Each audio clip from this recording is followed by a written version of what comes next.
मेरी आज की कहानी। गुलफाम एक गरीब किसान का बेटा था। सारा दिन खेतों में मेहनत करता, लेकिन दिल का इतना साफ कि कोई परिंदा भी जख्मी देखता तो उसकी आंखें भर आतीं। एक दोपहर जब सूरज सर पर आतिशे नमरूद बना हुआ था, वो पीपल के दरख्त तले बैठा पानी पी रहा था कि अचानक जमीन पर एक छोटी सी चिड़िया फड़फड़ाती नजर आई। उसके परों में खून लगा हुआ था। गुलफाम ने फौरन उसे उठाया, प्याले से पानी पिलाया। जब हाथ बढ़ाया तो देखा कि चिड़िया की कमर में चांदी का एक पतला सा कील घुसा हुआ था। उसने दांतों से कील खींचा। जैसे ही कील निकली, रोशनी का एक धमाका हुआ और चिड़िया की जगह खड़ी थी एक ऐसी परी कि देखने वालों की आंखें खैरा हो जाएं। मैं मून परी हूँ, उसने मुस्कुराते हुए कहा। एक जालिम जादूगर ने मुझे ये सजा दी थी क्योंकि मैंने शहजादी गुलबानो की मदद की थी। अब तुमने मेरे जान बचाई है गुलफाम। गुलफाम शशदर रह गया। शहजादी गुलबानो? हाँ, वो जादूगर की कैदी है। उसकी जान एक छोटी चिड़िया में बंद है। अगर तुम हिम्मत कर सको तो। गुलफाम ने एक लम्हे को भी नहीं सोचा। चलो। मून परी ने अपनी छड़ी आगे की। आंखें बंद करो। हवा का एक झोंका आया और जब गुलफाम ने आंखें खोली तो सामने था काला पत्थर का एक अजीब महल, जिसकी मुंडेरों पर बिजलियां कौंधती की। मून परी ने उसके हाथ में चांदी की अंगूठी पहनाई। ये तुम्हें जादू से बचाएगी। अंदर जाओ, शहजादी को आज़ाद करो।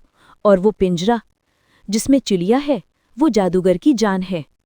गुलफाम अंदर दाखिल हुआ तो दिल धड़क रहा था, लेकिन कदम नहीं रुके। हॉल के बीच में रेशमी रस्सियों से बंधी हुई एक लड़की बैठी थी। चेहरा इतना खूबसूरत कि लगता था चांद जमीन पर उतर आया हो।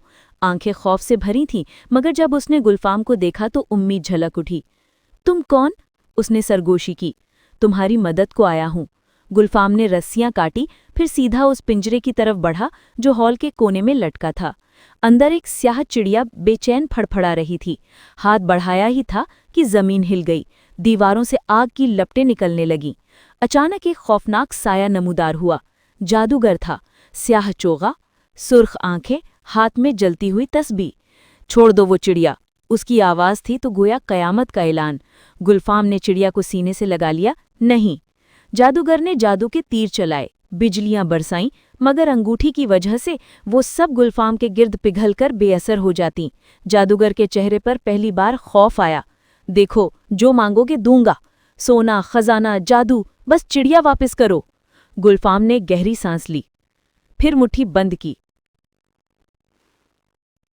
एक हल्का सा चट और चिड़िया की गर्दन मरोड़ दी गई। जादूगर चीखा, उसकी चीख आसमान से टकराई। उसका जिस्म धुएं की तरह बिखर गया। महल लर्जा बरांदाम हुआ और अगले ही पल हवा के झोंके में गायब हो गया। जहां महल था वहां सिर्फ खंडर और रेत के ढेर रह गए। मून परी दूर से मुस्कुराती आई। शहजादी गुलबानो ने गुलफाम के पांव पकड़ लिए। तुमने मेरी जान बचाई, मेरी पूरी सल्तनत बचाई। गुलफाम ने शर्माते हुए उसे उठाया। बस एक चिड़िया को कील से आज़ाद किया था, बाकी तो किस्मत। मून परी ने अपनी छड़ी घुमाई। तीनों एक पल में शाही महल के सहन में थे। बादशाह और मलिका जब अपनी बेटी को जिंदा देखा तो रोने लगे। गुलबानो ने सारी कहानी सुनाई। बादशाह ने गुलफाम को गले लगाया और ऐलान किया, आज से ये लड़का मेरा बेटा है, गुलबानो का दुल्हा है, और एक दिन ये तख्त भी इसी का होगा। चंद दिनों बाद शाही शादी हुई। गुलफाम के बूढ़े माँ बाप को भी महल में लाया गया। वो अब रेशमी कपड़ों में मलबूस बादशाह के दस्तरख्वान पर बैठते और मुस्कुराकर कहते, बेटा, बस एक चिड़िया की मदद की थी ना, देखो चिड़िया ने पलटकर हमें जन्नत दे दी। और गुलफाम और गुलबानो हंसते खेलते एक दूसरे का हाथ थामे सारी उम्र हंसी खुशी रहे। मून परी वो